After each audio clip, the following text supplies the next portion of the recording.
This is Democracy Watch. So, Mark, we've got a crazy story here. A top leader at the conservative group Turning Point Action just resigned for quite an interesting reason. Can you speak on what just happened? Okay, so this is wild. Like Turning Point Action, for people who don't know, is one of these sort of, right-wing organizations that is constantly trumpeting voter fraud and election denialism. And this guy, Austin Smith, was one of the big voices there in this sort of, fraudulent fraud claims and election denial nonsense. Well, it turns out he dropped out of his race because it appears that his petitions that he submitted for him to be put back on the ballot may have been a little bit fraudulent, right? Like there's a striking similarity between his handwriting and the handwriting of a number of signatures that he was supposed to have gathered legally. Mark, we don't see many instances of fraud. They're actually quite rare. But when we do see them, does it surprise you just how often they, just so happen to be Republicans? Yeah, I mean, it is striking. I mean, I always start by saying, look, there's not much instance of voter fraud or election fraud in this country. So it's not a lot. But when we do see it, it does more often than not turn out to be not just Republicans, but oftentimes the exact Republicans who are trafficking in election denialism and false claims of fraud. It's almost like they maybe force themselves to believe that it's everywhere, so they might as well do it. I don't know. But, we saw a few years ago in Virginia, a Republican congressional candidate, have to drop out. Almost same fact pattern where the petitions being gathered, the handwriting seemed a little off. What does it say about the Republican Party more broadly these days that after resigning for allegedly forging signatures, Austin Smith then went on to say that the allegations against him were, quote, a coordinated attack by Democrats and those unhappy with my politics. So not only the alleged illegal behavior, but then it was followed by the usual wallowing in victimhood.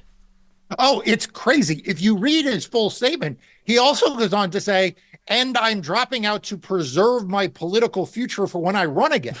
It's like, I'm sorry, what? You're like one step ahead of the State Bureau of Investigations looking into whether or not you were engaged in some kind of fraud. Maybe now is not the time to be preserving your political options. But I was going to say, in his defense, doesn't that seem to be more and more a prerequisite to actually succeeding in today's Republican Party? I mean, I know that we're saying this facetiously, but look at the people who do succeed. Look at Kari Lake, who is now the U.S. Senate nominee for the Republican Party in Arizona. Look at Donald Trump, who's currently a criminal defendant in sitting on trial today. On trial as we talk today in a courtroom in New York, trying to stay awake. I mean, the guy who sleeps through your criminal trial, whose family doesn't show up. But yet, you're right. This is the guy who is now the standard bearer of the Republican Party in more ways than one. So if you are a state legislator in Arizona who, is accused of petition fraud and you have to drop out, what do? Number one, you blame Democrats. I don't know how Democrats were involved here. I mean, presumably they didn't have anything to do with collecting these signatures. But then the second thing you do is you immediately claim victimhood and prepare to re-enter politics, not with contrition, but with defiance. One of the other things this reminds me of is, if you recall, a few years back, there was an election in North Carolina for Congress that was literally set aside because the Republican candidate's campaign had been engaged in fraud. And his last name is Harris, actually confessed that there needed to be a new election. He actually called for a new election as he was sitting on the witness stand. I was cross-examining him at the time. And now, he's running, and this has all been documented by NPR and others, he's running on the platform that he was done wrong, that somehow this was all a Democratic conspiracy. It's really shameless behavior. Well, I know the question that everybody's asking here is going to be, do you think that there will be a time where we go back to when these candidates and excuse my language here, but like, grow the fuck up and accept the election results when they lose instead of throwing these ridiculous tantrums like they're 7 years old? Will we ever go back to that? God, boy, I hope so. Like, I hope we do. Are we headed there now? No. I mean, the fact is, here we sit in the middle of 2024 with the Republican Party more committed to Donald Trump than it has ever been. It's more committed in 2024 than it was in 2023, than it was in 2022, 2021, or 2020. The Republican Party is now literally has its co-chair by a recording artist of some note, whose last name is Trump. Yeah. I know you love the recording artist stuff, Brian. I do. Can't you? You know what? I'm a sucker for auto-tune. Right.